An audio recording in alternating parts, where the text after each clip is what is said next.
Oke, selamat malam semuanya.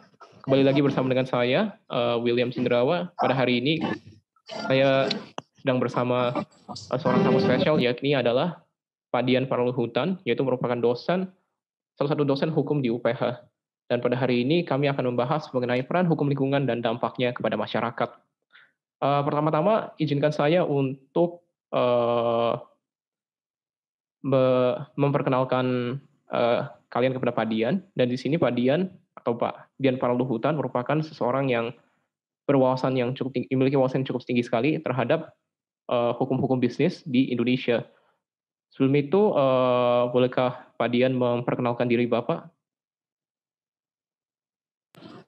Baik, selamat malam William, selamat malam Sean Michael, teman-teman semua. Sebelumnya saya mengucapkan terima kasih diundang ke acara ini. Ini sungguh suatu kehormatan dan saya sekali lagi terima kasih buat semua panitia dan juga dari pihak BMUPH. Jadi memang ada istilah ya, tak kenal maka kata sayang.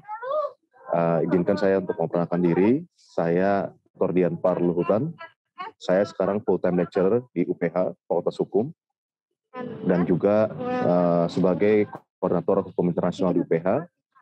Dan saya menyelesaikan S1 saya bidang hukum internasional, S2 bidang hukum internasional, dan program S3 di Jerman dalam bidang hukum kompetisi bisnis. Jadi S2 S3 saya lebih kepada hukum bisnis internasional. Dan sebelumnya saya bekerja juga di law firm di Jerman dan di Jakarta, tapi saya memahami bahwa talenta saya lebih di bidang akademisi.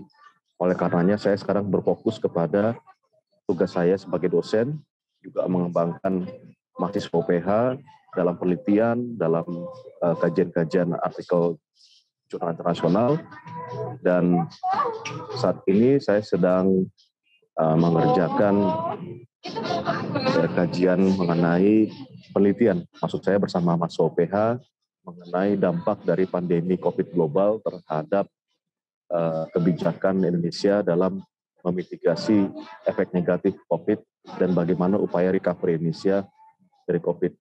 Dan saat ini kami juga sedang mengajukan kerjasama dengan Australia dalam bidang penelitian mengenai regulasi dan penanggulangan COVID-19 di Indonesia. Ya, demikian. Terima kasih, William. Oke, terima kasih Bapak atas pengenalannya. Oke, kita langsung mulai saja ke topik pembahasan pada hari ini. Jadi pada hari ini, saya selaku host buat acara podcast ini yang merupakan singkatan dari Sehat Beropini akan membahas mengenai hukum lingkungan di Indonesia. Pertama-tama kepada Pak Dian, apa aja sih Pak? Apa sih kita membutuhkan hukum lingkungan di Indonesia dan apa sih peran dari hukum lingkungan terhadap pembangunan negara NKRI ini? Baik William, terima kasih. Jadi mengenai hukum lingkungan, kita harus kembali lagi pada konstitusi kita, Undang-Undang Dasar 1945. Di situ di dalam pasal 28, paragraf A, nyatakan bahwa setiap warga negara kita sebagai warga negara Indonesia itu berhak untuk memiliki lingkungan serta tempat bekerja yang layak bagi kita dan bagi keturunan kita. Jadi ini menjadi dasar pemikiran kenapa hukum lingkungan dibutuhkan. Dasarnya dari pasal 28 konstitusi kita. Nah, kalau kita turunkan lagi ke dalam peraturan undang-undangan, sudah ada undang-undang lingkungan yang berlaku di negara kita. Tetapi sayangnya undang-undang lingkungan ini masih belum menyesuaikan dengan standar internasional. Yang saya maksud adalah saat ini sudah ada agenda untuk mitigasi perubahan iklim yang diatur dalam UNFCCC, suatu instrumen hukum internasional dari PBB, dan kemudian puncaknya adalah dari Konvensi Paris. Tahun 2000, saya lupa tahunnya, tapi itu adalah puncak daripada komitmen semua negara untuk menjaga kelestarian lingkungan berdasarkan prinsip common but differentiated responsibility. Artinya semua negara punya tanggung jawab yang sama, hanya berbeda-beda. Ya. Ya, benar. Jadi Bapak tadi menyebutkan kesepakatan Paris atau dalam bahasa Inggrisnya bisa dikenal dengan nama Paris Agreement yang disahkan pada tahun Betul. 2015. Dan dari sana kita bisa melihat bahwa Indonesia juga ikut meratifikasikan Paris Agreement, tapi saya lupa pada pasal berapa, pada UU nomor berapa lebih tepatnya. Tapi yang harus kita perhatikan adalah sejauh apakah sih Pak Indonesia telah mengikuti peraturan-peraturan yang terdapat di dalam Paris Agreement. Mungkin Bapak seringkali mendengar kata NDC atau singkatan dari National Determined Contribution, itu merupakan salah satu data yang data-data mengenai metode-metode yang diambil oleh negara untuk memitigasikan CO2 di negara mereka. Dan menurut Paris Agreement dan menurut peraturan yang ada, apakah Indonesia telah memenuhi unsur ini, Pak? Yaitu Nationally Determined Contribution. Jadi bagi audiens yang masih kurang memahami apa itu NDC, pada dasarnya NDC ini merupakan suatu catatan atau suatu laporan yang dibuat oleh setiap negara terhadap program memitigasikan jumlah gas rumah kaca di dalam negara mereka atau disingkat dengan nama GRK. Dan di sini di negara kita khususnya, apakah Indonesia telah menunduk kepada peraturan-peraturan yang terdapat di dalam kesepakatan Paris, Pak?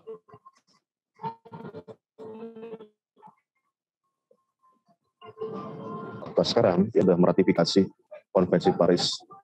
Berdasarkan Konvensi Wina tahun 1969, ada konsekuensi hukum bagi Indonesia. Kalau sudah ratifikasi adalah ia harus mematuhi 100% konten dari yang ada dalam Konvensi Paris. Tapi berdasarkan penelitian kami yang kami lakukan tahun lalu, faktanya tidak bukan demikian. Oke. Artinya pemerintah Indonesia belum sepenuhnya melaksanakan obligasi Paris. Apa maksudnya? Jadi kalau kita lihat tadi William sudah menyampaikan ada NDC. Nah, itu dalam setiap negara anggota Konvensi Paris ditentukan satu focal point yang bertanggung jawab dalam menghitung berapa gas rumah kaca yang sudah diturunkan dan proyek-proyek ramah lingkungan apa saja yang sudah dilaksanakan di Indonesia dalam rangka menunjang mitigasi gas rumah kaca oleh Konvensi Paris. Berdasarkan penelitian kami, waktu kami melakukan kunjungan ke Kementerian Lingkungan Hidup dan Kehutanan sebagai National Coordinator untuk Konvensi Paris, temuan kami adalah kami tidak menemukan orang yang bersangkutan ada di sana. Jadi ini fakta, ya. Jadi saya izin untuk share aja karena ini adalah forum akademis dan itu yang kami temukan. Bahkan untuk menemui koordinator yang menangani masalah Konvensi Paris kami tidak menemukan. Artinya kami tidak bisa melakukan verifikasi sejauh mana sih penurunan gas rumah kaca yang sudah dilakukan oleh pemerintah Indonesia. Nah, ini yang menjadi catatan kami. Dan yang kedua, Indonesia berdasarkan Konvensi Paris diwajibkan melakukan proyek CDM atau Clean Development Mechanism. Ini diatur dalam Protokol Kyoto sebagai bagian integral dari Konvensi Paris. Tapi faktanya sampai saat ini di Indonesia belum ada transparansi dari proyek-proyek CDM itu yang sudah dilakukan. CDM di sini adalah proyek-proyek yang ramah lingkungan, di mana proyek ini dapat menekan karbon dioksida yang merupakan gas racun itu, dan kemudian gas karbon dioksida yang sudah dikurangi itu ditukarkan dengan sejumlah uang dari misalkan dari negara Jerman atau negara-negara maju untuk diberikan kepada UKM lokal ataupun kepada pengusaha lokal. Tetapi sampai sekarang kami tidak menemukan adanya suatu transparansi sejauh mana proyek-proyek CDM ini sudah dilaksanakan. Berapa persen? Boleh saya memotong sebentar? Apakah proyek CDM ini berkaitan dengan Feed-in Tariff Scheme, Pak? Feed Scheme? Apakah kedua konsep ini berkaitan? Kedua proyek ini berkaitan atau bukan, Pak? Mohon diulangi pertanyaannya. Apakah CDM ini yang Bapak sampaikan barusan berkaitan dengan program yang bernama FIT Scheme, FET Scheme, Feed-in Tariff Scheme, di mana negara mengubah uh, industri-industri yang menggunakan energi yang tidak terbarukan menjadi energi terbarukan dengan diberikannya insentif? Ya, itu dua hal yang berbeda. Jadi antara CDM dengan paid interruption itu dua hal yang berbeda, tetapi tujuannya sama. Adalah artinya dia mendorong atau menstimulasi industri seperti pabrik untuk menurunkan efek gas rumah kaca dengan kompensasi adalah bantuan keuangan dari pemerintah ataupun dari negara-negara maju seperti yang sudah ada, yang seperti ada dari Norwegia ataupun dari Jerman.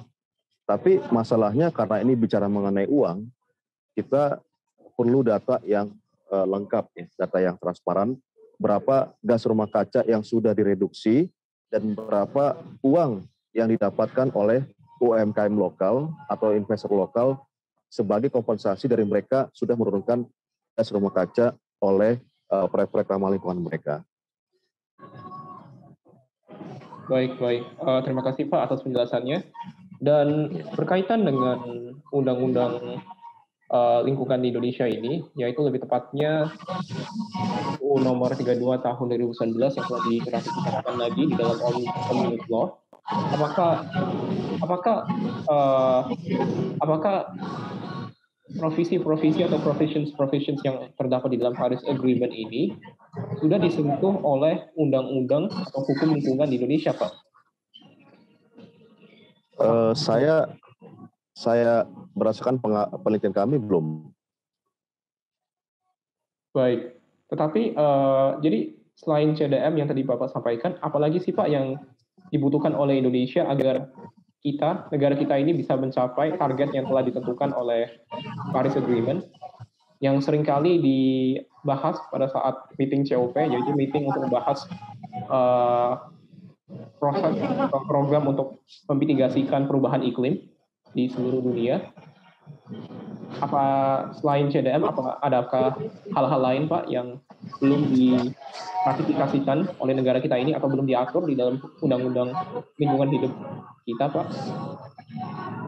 Iya, satu hal yang krusial adalah mengenai penurunan penggunaan energi tradisional seperti gas dan minyak.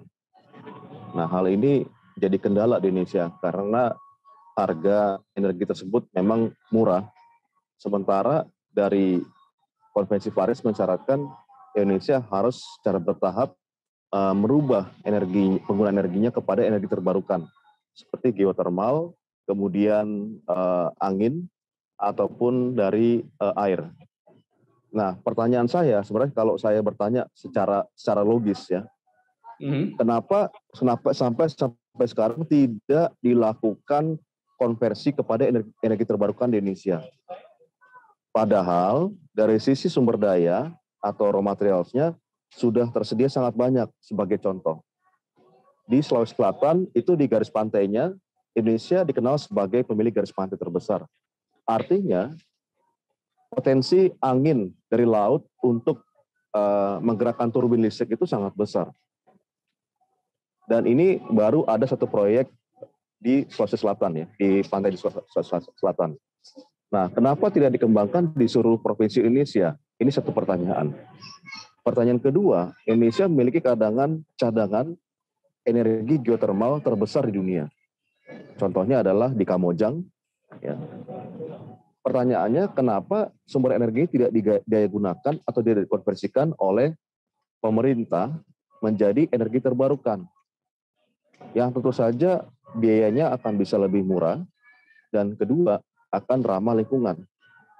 Tetapi saat ini faktanya masih banyak bergantung kepada energi tradisional seperti minyak dan gas. Itu menjadi pertanyaan yang cukup kontroversial sih Pak, mengenai kenapa Indonesia belum bertransisi ke energi terbarukan, EBT lebih tepatnya. Iya. Tapi tentu saja. Tapi pada dasarnya mungkin sudah ada ini Pak, bisa dibilang usaha dari pemerintah untuk mencoba untuk menggunakan energi terbarukan. Mungkin contohnya adalah pada tahun 2020 Jokowi meratifikasikan atau menyetujui pengesahan undang-undang tentang penggunaan rumput laut sebagai energi terbarukan. Jadi sebenarnya sudah ada upaya kalian dari pemerintah untuk menanggulangi perubahan iklim di dunia ini, tetapi berkaitan dengan nationally determined contribution kita, apakah NDC Indonesia atau nationally determined contribution kita itu sudah dapat memenuhi kriteria yang telah ditentukan di dalam Paris Agreement, Pak, yaitu adalah memitigasikan gas rumah kaca atau CO2 sampai dengan 1,5. Apakah hal ini bisa dicapai dengan kondisi negara kita ini, Pak? Ataukah negara kita ini hanya memiliki fokus utama terhadap bisnis saja? Jadi lingkungan itu menjadi agenda kedua atau prioritas kedua, dan sedangkan bisnis menjadi prioritas utama di dalam agenda negara kita. Terkait dengan hal itu, Pak, apakah Bapak memiliki tanggapan atau pendapat mengenai permasalahan ini, yaitu ketika bisnis jadi agenda pertama di dalam negara kita? Ya, kalau menurut saya sependapat dengan Anda, William. Jadi ini belum menjadi prioritas di Indonesia. Saya berpendapat ini sudah harus menjadi prioritas saat ini, ya, melihat kondisi COVID-19. Indonesia saat ini butuh pemasukan, ya, butuh income. Dari mana pemasukan itu datang? Dari proyek-proyek yang ramah lingkungan atau disebut sebagai green projects, ya. Tapi faktanya ini belum dilaksanakan.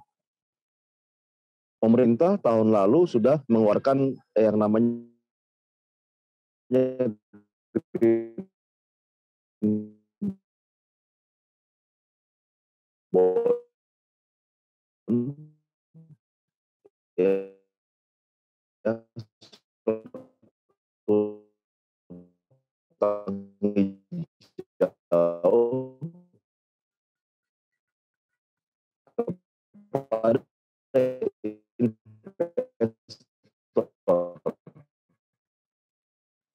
Sorry Pak, suaranya putus-putus tadi Pak. Pemerintah untuk melaksanakan para pengendara. Ya. Halo. Ya, sudah masuk, baik. Ya, kalau kita melihat saat ini sebenarnya Indonesia sudah harus memprioritaskan proyek-proyek ramah lingkungan. Kenapa demikian? Karena tahun lalu pemerintah Indonesia sudah mengeluarkan surat utang hijau atau green bond. Di situ investor sangat berminat karena mereka mengharapkan nanti akan ada proyek-proyek yang ramah lingkungan, ya, seperti misalkan pembangkit tenaga listrik air dan sebagainya. Tetapi pertanyaannya, apakah pemerintah daerah sudah siap untuk mengimplementasikan hal ini? Karena bisa jadi pengusaha atau pemerintah di daerah itu lebih mengutamakan penggunaan energi batu bara yang saat ini memang secara komersial menguntungkan. Tapi kalau kita lihat secara jangka panjang itu akan merugikan. Jadi ini kembali kepada skala prioritas di pemerintah pusat dan pemerintah daerah. Apakah mereka mau bahu-membahu untuk mengutamakan proyek-proyek ramah lingkungan sehingga proyek-proyek ramah lingkungan ini pada akhirnya bisa dijual kepada investor lewat green bond untuk mendapatkan pemasukan untuk mengatasi krisis ekonomi saat ini di Indonesia. Jadi sebenarnya Pak, tolong benarkan saya kalau saya salah, berarti ada kaitan yang cukup signifikan ya antara bisnis dengan lingkungan ya. Apalagi betul, ketika kita bisa menarik investor-investor asing yang ingin berinvestasi di proyek-proyek energi terbarukan di Indonesia. Salah satunya adalah penggunaan energi angin dan juga geothermal yang seperti Bapak sampaikan tadi. Dan yang terakhir, mungkin sekarang lebih tepatnya adalah lebih tepatnya adalah pembudidayaan rumput laut di Indonesia. Dan ini menjadi salah satu sumber energi terbarukan di Indonesia. Tetapi ya sebenarnya saya tidak ingin sekali sih membahas mengenai Omnibus Law atau Undang-Undang Sapu Jagat ini, tetapi tidak bisa dipungkiri bahwa Omnibus Law ini mengandung atau memiliki peraturan-peraturan hukum lingkungan terbaru di negara kita ini. Jadi Pak, setelah membaca Omnibus Law, khususnya pasal-pasal yang berhubungan dengan lingkungan hidup. Apakah Bapak memiliki tanggapan atau apakah pasal-pasal atau klausul-klausul yang diatur di dalamnya itu sudah sesuai dengan apa yang diharapkan oleh kesepakatan Paris, Pak? Atau sebenarnya masih ada yang kurang dari Omnibus Law kita? Karena baru-baru ini kan peraturan pemerintah turunan dari Omnibus Law itu baru saja dikeluarkan, yang berjumlah lebih dari 20 itu, Pak. Nah, berbicara tentang hukum lingkungan, apakah Omnibus Law ini sudah mengcover atau sudah menyangkut seluruh provision yang ada, seluruh pasal-pasal yang ada di dalam Paris Agreement itu, ataukah masih ada yang kurang supaya investor asing dapat ditarik ke negara kita? Karena yang jadi pertanyaan yang sangat-sangat krusial adalah bagaimanakah investor asing bisa merasakan kelegahan atau kenyamanan ketika mereka berinvestasi di negara kita kalau misalkan landasan hukum negara kita itu masih sangat-sangat konsisten. Terkait dengan itu, apakah Omnibus Law ini sudah menjawab kegelisahan dari para investor asing, Pak? Ya, itu memang kita harus riset lebih jauh ya. Namun kalau saya lihat filosofi daripada Omnibus Law ini adalah untuk mempermudah proses investasi asing di Indonesia. Jadi selama ini hambatan bagi investor adalah mereka merasa takut atau khawatir menanamkan modal di Indonesia. Karena begitu banyak jenjang perizinan yang harus mereka lalui, dan itu adalah membutuhkan biaya atau cost yang sangat besar bagi investor. Dengan adanya Omnibus Law ini, maka rantai proses investasi itu disederhanakan dari pusat ke daerah, dan kebijakan mitigasi perubahan iklim di pusat juga bisa diimplementasikan secara konsisten hingga ke daerah. Jadi saya melihatnya memang banyak efek dampak positif dari Omnibus Law ini. Namun saya menyarankan sebaiknya dibentuk satu PP khusus untuk mengimplementasi ketentuan daripada Konvensi Paris. Karena ini sudah menjadi agenda global, dan agenda global ini akan berdampak kepada surat hutang Indonesia. Apakah surat hutang Indonesia akan diperingkat sebagai A, sebagai B, atau C oleh lembaga pemeringkat internasional? Ini sangat bergantung kepada komitmen pemerintah Indonesia dalam melaksanakan Konvensi Paris. Demikian, William. Baik, Pak Dian, baik. Oke, terima kasih Pak atas penjelasannya. Sekarang kita akan memasuki tema berikutnya, yaitu mengenai sanksi. Karena tidak mungkin kalau hukum lingkungan diaplikasikan tanpa adanya sanksi. Terkait dengan sanksi, Pak, karena saya ini masih merupakan mahasiswa hukum di tahun kedua, mungkin pengetahuan saya terhadap sanksi-sanksi hukum itu masih sangat-sangat minim. Nah, Pak, apakah Bapak bisa bantu saya di sini untuk menjelaskan mengenai perbedaan antara sanksi administrasi, sanksi pidana, dan sanksi perdata, Pak? Dari ketiga sanksi itu, Pak, apa perbedaan dari sanksi-sanksi itu dan bagaimanakah sanksi itu diaplikasikan di kasus-kasus lingkungan, Pak? Ya, jadi kalau bicara mengenai sanksi, itu kita lihat secara gradual ya, secara kontinuum. Maksudnya adalah kita melihat itu berdasarkan urutan dan beratnya pelanggaran yang dilakukan. Dalam konteks penegakan hukum lingkungan, tentu saja yang pertama kali diterapkan adalah sanksi administratif. Sebagai contoh adalah pengenaan denda finansial atau pencabutan izin untuk sementara, temporer, ataupun secara permanen.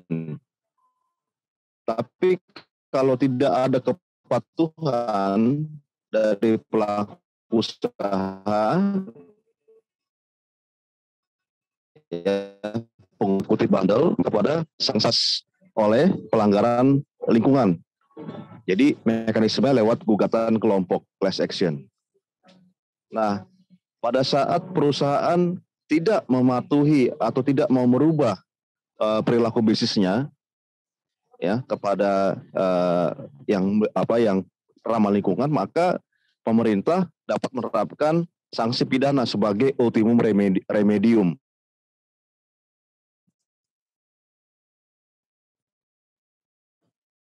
Itu adalah sanksi terakhir. Tapi saya kurang sependapat ya dengan saya tidak tuh akan memberikan kontraproduk. Saya lebih berpendapat sebaiknya ditekankan kepada sanksi administratif maupun sanksi perdata. Ditambah satu lagi instrumen adalah instrumen perbaikan perilaku. Ya, jadi kalau dalam hukum kompetisi dimungkinkan bagi pelaku usaha yang melanggar peraturan, dia diperbolehkan membuat satu komitmen di hadapan otoritas persaingan usaha untuk melakukan perubahan perilaku dalam tempo waktu tertentu dan itu disepakati oleh para pihak. Itu menurut saya yang dapat diimplementasikan di Indonesia saat ini. Menarik Pak. Ya, tadi Bapak sempat menyebutkan ultimum remedium, sebenarnya itu merupakan asas yang sangat ini ya Pak, sangat sering digunakan oleh berbagai macam legal counsels. Itu merupakan hukum pidana, itu merupakan hukum pamungkas atau sanksi terakhir sebelum kalau misalkan masih ada upaya lain yang dapat diambil oleh masyarakat.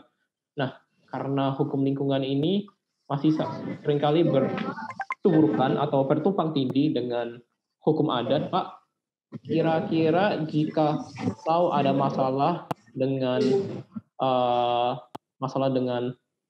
penggunaan tanah, Pak, misalkan ada orang A nih memiliki tanah di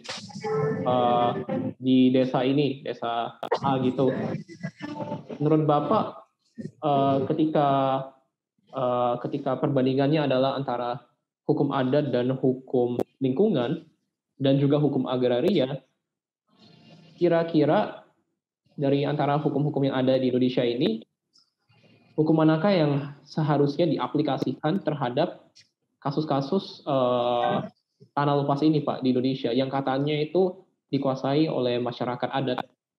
Dan itu seringkali menjadi permasalahan hukum lingkungan juga, karena ini saling bertumpang tindih, dan ini juga diatur di dalam hukum agraria kita, Pak. Terkait dengan itu, Pak, kapan sih, Pak, kita harus mengaplikasikan hukum lingkungan, dan kapan kita harus mengaplikasikan hukum adat, Pak?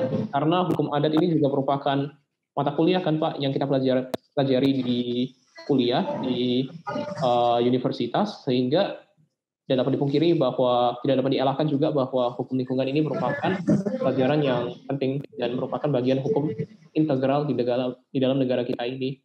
Terkait dengan itu, kapan sih Pak kita bisa mengaplikasikan hukum dan hukum adat yang tadi Bapak bilang ultimum remedium itu? Iya, jadi kalau kita melihat tiga domain hukum ini, William, jadi hukum adat, hukum tanah, dan hukum lingkungan, pada dasarnya mereka satu kesatuan. Nah, kalau kita lihat dari skala prioritas, mana yang lebih dahulu harus diutamakan, saya berpendapat adalah Undang-Undang Agraria. Karena di dalamnya ada mandat untuk melakukan reforma agraria. Ya, reforma agraria ini ada Perpresnya 2018, saya lupa nomornya, tapi dalam peraturan presiden itu dinyatakan bahwa reforma agraria ini adalah untuk memberikan dua hal. Satu adalah penataan akses, dan kedua penataan aset. Artinya masyarakat baik di pusat maupun di daerah masyarakat adat diberikan akses kepada tanah yang menjadi milik mereka. Yang kedua adalah penataan aset. Di sini pemerintah berusaha semaksimal mungkin untuk melakukan sertifikasi serta memberikan tanah itu kepada masyarakat sebagai hak milik mereka, dengan harapan itu menjadi aset atau modal ekonomi bagi mereka untuk bisa bertahan hidup ataupun memperbaiki kesejahteraannya. Sebagai contoh, masyarakat bisa menggunakan tanah itu sebagai kolateral atau agunan di bank. Ya, itu catatannya dari reforma agraria. Nah, gagasan reforma agraria ini juga terimplementasikan dalam Undang-Undang Lingkungan, di mana di situ diakui adanya hak kepemilikan adat. Tapi kalau menurut saya yang menjadi masalah saat ini adalah mengenai implementasinya di daerah, ya, dengan adanya otonomi daerah ini. Yang menjadi pertanyaan adalah apakah sudah sinkron antara kebijakan di pemerintah pusat dengan di pemerintah daerah dalam reforma agraria ini? Itu yang menjadi pertanyaan. Karena kalau reforma agraria dilaksanakan secara konsisten, maka masyarakat adat di daerah tidak merasa terancam atau merasa haknya akan diambil, hak atas tanahnya, ya, atau disebut sebagai land tendernya itu. Karena mereka diakui kepemilikan tanahnya. Kalau mereka diakui kepemilikan tanahnya, otomatis mereka juga akan menjaga lingkungan di sekitar wilayah itu. Ini yang menjadi catatan buat pemerintah saat ini. Bagaimana mensinkronkan kebijakan reforma agraria dan perlindungan lingkungan berdasarkan Konvensi Paris yang sinkron di pusat dan di daerah. Iya, jadi itu adalah PR ya Pak, tugas buat pemerintah kita sekarang ini, khususnya Kementerian Lingkungan Hidup dan Hutan. Oke Pak, karena kita sekarang sudah memasuki fase terakhir kita, tahap terakhir, yaitu mengenai klausa-klausa yang terdapat di dalam hukum lingkungan kita. Jadi gini Pak, ketika kita membaca Undang-Undang Nomor 32 Tahun 2009, ternyata pada pasal 87 dan pasal 88 di dalam hukum lingkungan kita, hukum lingkungan hidup kita, terdapat klausa yang dikenal dengan nama PMH atau singkatannya adalah perbuatan melawan hukum. Tetapi ketika kita membaca pasal 88, ternyata perbuatan melawan hukum ini diberikan suatu pendalaman yang diberikan suatu klausa, diberikan suatu penjelasan pemaparan yang lebih mendalam lagi, sehingga perbuatan melawan hukum ini menjadi suatu klausa spesialis atau bisa dibilang spesialis, yaitu tanggung jawab mutlak. Dan di sini disebutkan bahwa tidak seperti perbuatan melawan hukum di nomor 32 tahun 2009, seseorang yang menimbulkan ancaman serius terhadap lingkungan hidup itu bertanggung jawab mutlak atas kerugian yang terjadi tanpa perlunya pembuktian, Pak. Jadi tidak ada pembuktian unsur kesalahan dari tindakannya itu. Tanpa pembuktian unsur kesalahan ketika seseorang telah melakukan suatu tindakan-tindakan yang menimbulkan ancaman serius terhadap lingkungan hidup, itu sudah bisa dijatuhkan klausa tanggung jawab mutlak ini, atau dalam bahasa Inggris dikenal dengan nama strict liability principle. Oleh karena itu, Pak, karena seringkali kita kan tidak mengerti ya atau kurang memahami penggunaan perbuatan melawan hukum, Pak. Soalnya perbuatan melawan hukum ini yang memiliki scope atau memiliki penggunaan yang cukup luas dikarenakan isinya dan juga hal-hal yang jatuh ke dalam perbuatan melawan hukum. Bisakah Bapak menjelaskan batasan-batasan dari perbuatan melawan hukum ini, Pak, berkaitan atau vis-a-vis dengan hukum lingkungan, Pak, di Indonesia? Ya, jadi William, kalau kita lihat penerapan doktrin PMH dalam hukum lingkungan ini memiliki keistimewaan, yakni dia menggunakan strict liability atau liability based on no fault. Secara tradisional, perbuatan melawan hukum diatur dalam pasal 1365. Ini yang tradisional. Artinya suatu perbuatan yang bertentangan dengan undang-undang tertulis, satu, ataupun dengan norma-norma kemasyarakatan yang berlaku pada umumnya, ya, yang disebut sebagai on reh makdat. Nah, itu adalah konsep PMH secara tradisional dalam pasal 1365. Tetapi dalam hukum lingkungan, PMH tradisional tidak dapat diterapkan. Kenapa demikian? Karena ada ketimpangan atau kesenjangan kekuatan bisnis antara pelaku perusahaan lingkungan yang notabene adalah perusahaan-perusahaan besar dengan masyarakat ataupun masyarakat hukum adat yang menjadi pihak yang terdampak akibat pelanggaran lingkungan ini. Sehingga diterapkanlah doktrin strict liability dalam hukum lingkungan. Artinya dalam membuktikan kesalahan si perusahaan, maka si penggugat atau masyarakat hukum adat tidak perlu mempersiapkan bukti-bukti yang cukup banyak, tapi itu diserahkan kepada hakim. Jadi hakim yang akan melakukan proses pembuktian dengan tujuan untuk menopang posisi hukum masyarakat terhadap perusahaan pelaku perusahaan lingkungan. Itulah diterapkan namanya doktrin strict liability. Strict liability juga diterapkan di Undang-Undang Perlindungan Konsumen dengan gagasan yang sama. Karena pemerintah melihat adanya gap atau kesenjangan kekuatan antara masyarakat yang tanda kutip menjadi korban perusahaan lingkungan dengan perusahaan yang melakukan perusahaan lingkungan ini. Nah, oleh karenanya pemerintah melakukan yang namanya suatu upaya hukum atau sebutnya sebagai intervensi regulatory intervention dengan menerapkan prinsip strict liability atau liability based on no fault terhadap perusahaan pelaku perusahaan lingkungan. Baik Pak, itu sangat lengkap sekali sih Pak penjelasannya. Terima kasih banyak Pak atas penjelasan yang telah Bapak sampaikan barusan, yang telah Bapak paparkan. Itu sangat menjawab pertanyaan saya tadi Pak mengenai strict liability principle dan juga PMH. Dan mungkin bagi audiens yang tidak mengetahui ini, perbuatan melawan hukum pada dasarnya itu telah mengalami perubahan yang cukup signifikan pada kasus Cohen versus Lindenbaum, di mana PMH itu juga dapat diaplikasikan terhadap kasus-kasus yang bertentangan dengan moral. Jadi ketika suatu perbuatan itu immoral, tidak harus melanggar hukum, itu juga bisa dijatuhkan perbuatan melawan hukum. Yaitu klausa yang bisa dikatakan juga klausa sapu jagat karena itu mencakup semuanya, gitu sih. Betul. Terakhir Pak, dari saya terakhir untuk menutup podcast pada hari ini. Jadi singkat aja sih Pak, sebagai mahasiswa apa sih yang bisa kita lakukan untuk membantu untuk memitigasikan perubahan iklim di negara kita ini atau CO2, karena ya khususnya pada masa pandemi ini kan kita melihat banyaknya sampah-sampah medis Pak di jalanan dan juga di perumahan, dan itu akhirnya mengakibatkan peningkatan Pak jumlah emisi CO2 di negara kita ini karena mereka harus menggunakan mesin incinerator untuk menghancurkan masker-masker medis tersebut supaya ya tidak ada lagi penyebaran virus. Tapi hal itu malah menimbulkan suatu dampak yang bertimbal balik karena itu sebenarnya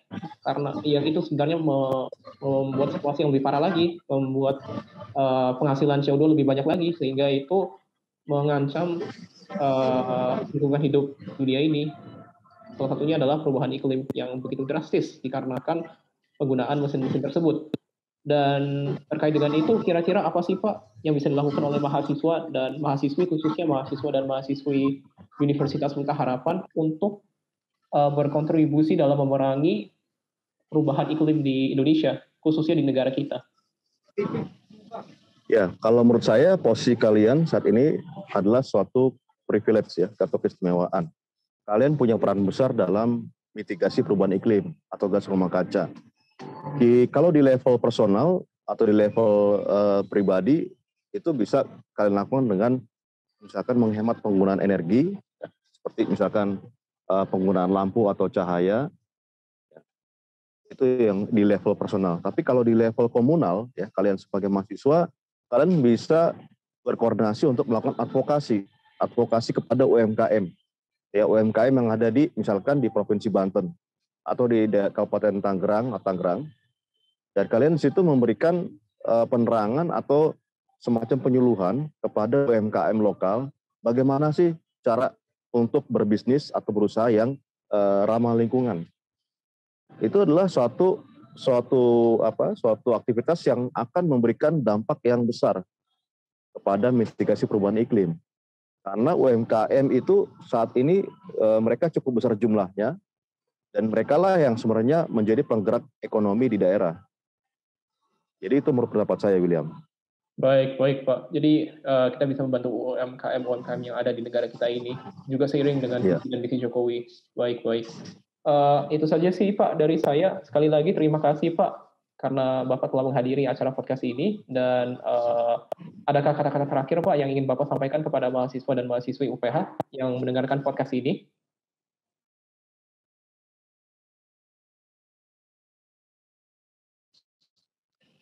Jadi kalian punya peran, punya tanggung jawab yang besar untuk mitigasi perubahan iklim. Ya, jadi itu yang harus kita lakukan bersama-sama ya. Jadi kita saling bahu-membahu. Saya sebagai dosen membagikan apa yang ilmu saya kepada kalian sebagai mahasiswa, sebagai pelaksana di lapangan.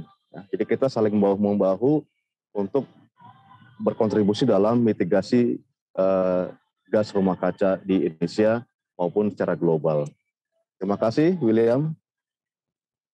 Terima kasih Pak atas kehadiran Bapak dalam podcast ini. Sekali lagi saya mengucapkan terima kasih sebesar-besarnya, dan inilah akhir dari acara podcast ini. Terima kasih yang telah mendengarkan sampai akhir dari podcast ini. Tuhan memberkati dan saksikan episode berikutnya. Terima kasih.